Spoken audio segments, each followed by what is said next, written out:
Magandang araw mga kaibigan. Bigyan natin ng reaction opinion itong Facebook reel posted by Milyonaryo. Pahayag ito ni Mr. Jay Sonsa sa interview niya with SMNI. Nakakagulat. Is this true? Sabi niya may bali-balita daw na si Yusek Cabral nakita sa Europe. Ano ba ito? Patay na nga natos nandun pa sa Europe. Okay, pakinggan natin si Mr. Jason sa insurance na ni Cabral that if something happens to her, merong maglalabas or ito ang kanyang anong tawag dyan at marka ng yung ito yung parang alas ni Cabral, kaya nga hindi siya magalaw-galaw, kaya iba-iba ang kwento, merong inihulog, merong ibang nakita. Ngayon may mga lumalabas naman that she was spotted in Europe, no? I don't know whether in conference with Saldico or with Secretary Vince Dizon, who was reported yesterday to in Paris. Sapagkat ito ang insurance ni Cabral that if something happens to her, merong maglalabas or ito ang kanyang anong tawag dyan at marka ng yung ito yung parang alas ni Cabral, kaya nga hindi siya magalaw-galaw, kaya iba-iba ang kwento, merong inihulog, merong ibang nakita. Ngayon may mga lumalabas naman that she was spotted in Europe, no? I don't know whether in conference with Saldico or with Secretary Vince Dizon, who was reported yesterday to be in Paris. Sapagkat ito ang So, ito, nakaka-intrigang balita. Again, these are all speculations, ano? Wala pa ring katotohanan. Yung bangkay na autopsy, kaya lang, ang PNP, nagsabi kaagad na kay Yusek Cabral ngayon. Kaya lang, may nabasa kong post na kumu-question, ba't napakabilis ang pagkuha ng DNA? Mga 2 days lang tapos na.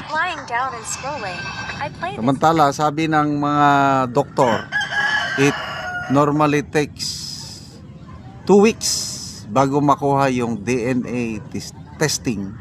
Samantalang dito sa pag-DNA testing kay Cabral is 2 days lang. Kaya sabi ng doktor na yan ang kanyang trabaho. Pwede ba sabihin nyo sa amin saan kayo nagpa-DNA testing para dyan na rin kami? Kasi napakabilis. So may question sa DNA. Kaya hindi mo maalis talaga yung duda-duda. Ako nga, duda ko dahil bakit si Yusek Cabral na sinabi niya na earlier na may fear of heights siya. Takot siya sa mga ganyan bangin. Bakit doon siya mag-standby? Diba? Kahina-hinala eh. So, anyway, yung Cabral files na yon, nakakuha si Senator Ping Lacson ng kanyang kopya galing mismo sa abogado ni Yusek Cabral. Kasi kwento ni Senator Ping na nag-uusap sila ni Yusek Cabral bago siya namatay kasi parang gusto niyang magtestigo sa Blue Ribbon Committee hearing tungkol sa SARO, yung Special Allotment Release Order. Yun po, napaka-importanting dokumento yun. At handang magtestigo daw si Yusek Cabral, kailang sa unang usapan handang magtestigo, mamaya nagbabago-bago ang isip. Kaya sabi ni Senator Lacson na sa pag-usap nila sa abogado, bigyan lang muna nila ng enough space si Yusek Cabral na mag-reflect kung ano talagang decision niya, hanggang hindi na lang natuloy yung pagtestigo niya dahil may nangyari na sa kanya. So, ano ba yung pagkamatay niya? Disgrasya ba? Nadulas? Posibleng madulas. Imposibleng doon siya mag-standby dahil takot siya sa, may phobia siya sa heights, sa mga bangin. So, nagpakamatay ba siya? Posible, siguro yun. Mas ginusto niya ng tapusin ang buhay niya. Or, ito pa, baka totoong buhay pa siya. Para hindi na siya makapagtistigo at yun na lang, ligtas na siya. Kasi parang natatakot siya na ma-corner eh. But anyway, lesson learned natin dito is yung kayamanan, pera, material wealth will not give you joy. Pwede, pansamantalang kaligayahan, kaya lang yung inner joy, peace of mind, wala. Kaya tama yung sabi sa Bible na the root of all evil is the love of money. Sayang itong si Jose Cabral dahil napakaganda yung kanyang record sa DPWH.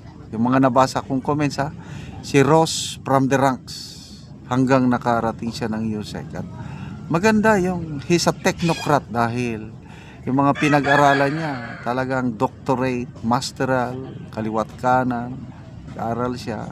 Kaya lang, sino ba yung nagsabi na parang kinain na siya ng sistema ng korupsyon.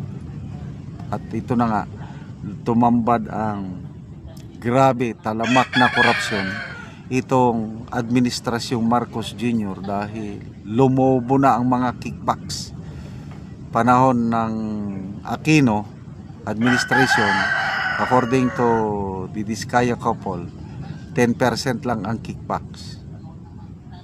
Na okay naman to me, ang mga infrastructure projects panahon ng Aquino administration, maraming nagawa. So pabayaan mo na lang yung kickbacks na yan, 10%. Okay pa yun. Pagdating ng Duterte, tumaas ng kaunti, 12 to 15%, sabi ng mga Diskaya. Tapos, marami namang nagawa.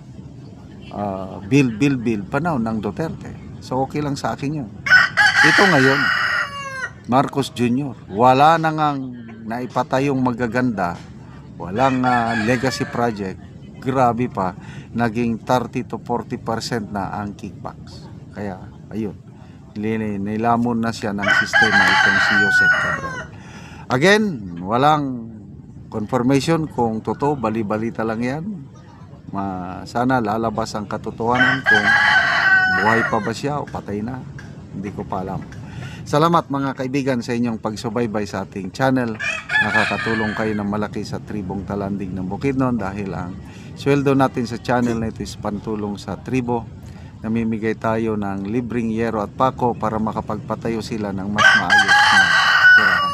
Panoorin nyo ang video nito. Karon mo na ni si Angkol mataga ano gyero nga magatop na siya sa iyang balay.